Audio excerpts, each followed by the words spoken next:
Hi everyone, welcome to the channel. Today we will learn about a very interesting topic from class 10th biology, that is parts of flower. तो चलिए बिना किसी देरी के जल्दी से सीख लेते हैं विद इन 5 मिनट्स। तो एज यू नो आपके जो फ्लावर होते हैं वो किसी भी प्लांट के स्टॉक से अटैच्ड होते हैं प्लांट्स की ब्रांचेस में। तो सबसे पहले हम स्टार्ट करेंगे स्टॉक से। तो आपका सबसे पहले स्टॉक होता है जो ग्रीन कलर का होता है, this is called stock. Okay, जिसको आप फ्लावर किसी को देते हैं तो पकड़ते हैं जिसकी हेल्प से फ्लावर को, फ्लावर तो नहीं पकड़ते ना, उसके नीचे जो डंडा होता है उससे पकड़ते, तो उसी को ही हम स्टॉक कहते हैं। अब उसके बाद suppose my hand is stock, जो आपका आर्म है। अब यहाँ पे जो मैंने यहाँ पे स्ट्रक्चर बनाया है जो ग्रीन कलर का होता है जिसमें से फ्लावर आपका बाहर आता है, उसके पेटल्स जो ब्राइट कलर के होते हैं बहुत अच्छे लगते हैं। और ये जो कलर हैं ये वेरी करते हैं फ्लावर टू फ्लावर। ओके, तो उस स्ट्रक्चर को हम क्या कहेंगे? उस स्ट्रक्चर को कहते हैं हम रिसेप्टाकल। रिसेप्टाकल्स, क्लियर है यहाँ तक? उसके बाद जब आपका फ्लावर बर्ड की फॉर्म में होता है तो वो छोटे छोटे टाइनी जो पंखुड़ियाँ होती है उससे ढका हुआ होता है, और जैसे ही फ्लावर जब आपका फ्लावरिंग में आता है, खुलता है, तो वो खुल जाते हैं और नीचे को आ जाते हैं। तो इस टाइप से ये स्ट्रक्चर आपका फॉर्म हो जाता है इस टाइप से। तो these are known as sepals.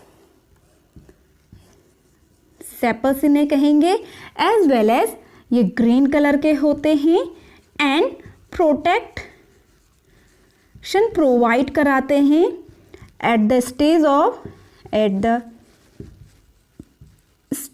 Of bud. Clear? Is that clear? Okay, now let's move ahead. After that बहुत ही प्यारे से ब्राइट कलर के होते हैं petals, like 1 petal, 2 petal, 3 petal, 4 petal.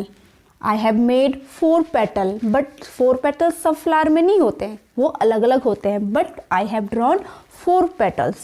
Okay, now these are called petals और ये bright colour के होते हैं, ब्राइट कलर।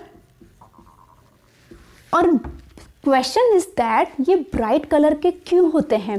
बिकॉज फ्लावर में जो रिप्रोडक्शन की प्रोसेस होती है तो सबसे पहला जो स्टेप होता है after gamete formation, pollination, transfer of gametes. तो पॉलिनेशन के लिए पॉलिनेटर्स होते हैं, लाइक दैट आपके इंसेक्ट्स होते हैं, तो इंसेक्ट्स को ये क्या करते हैं? अट्रैक्ट करते हैं। Okay, attract to pollinators. Okay, after that हम बात करेंगे, we will talk about male reproductive system and female reproductive system in a flower. तो आपके यहाँ पर एक मैंने मेल रिप्रोडक्टिव सिस्टम बनाया जो इस टाइप का होता है, एक मैंने यहाँ पे बना दिया, बट इनकी नंबर्स वेरी करेगी। और जिसमें मेल और फीमेल रिप्रोडक्टिव दोनों पाए जाते हैं उस फ्लावर को हम बाइसेक्सुअल फ्लावर कहते हैं। तो यहाँ पर मैं दोनों को शो कर रही हूँ, दैट मीन्स ये बाइसेक्सुअल फ्लावर है, हम इसे हिबिस्कस भी मान सकते हैं। ओके, तो ये है आपका मेल रिप्रोडक्टिव सिस्टम। क्लियर? जिसे हम सिंगुलर में स्टेमेन बोलते हैं, स्टेमेन। क्लियर? ओके, एंड इनके मिडिल में होता है female reproductive system. This is called female reproductive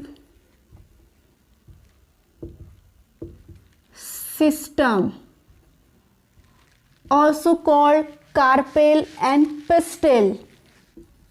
Carpel and pistil, और इसे हम ग्रुप के फॉर्म में बोलते हैं गाइनोशियम, और उसी तरह से हम मेल रिप्रोडक्टिव सिस्टम को बोलते हैं androecium.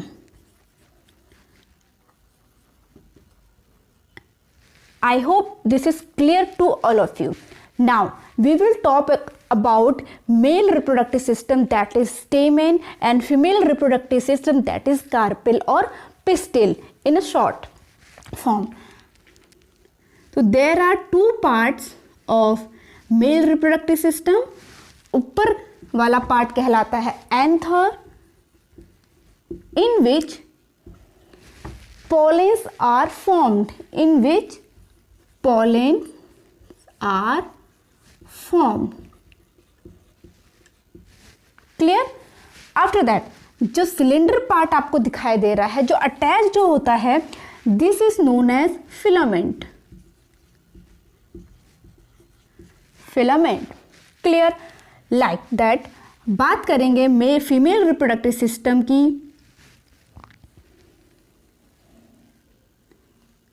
Like that there are three parts of female reproductive system. First one is, जो सबसे ऊपर का पार्ट होता है, this is known as stigma.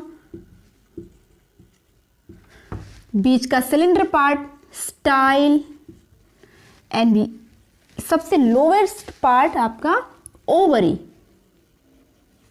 So what is the function of stigma? To catch pollen. ये आपका काम करता है पॉलेन का. एंड ओवरी के अंदर होते हैं ovules, this is called ovule. And इस ओव्यूल के अंदर होते हैं eggs, and there are 8 eggs, 3 at the top, 3 at the lower, and 2 at the middle. Thanks for watching.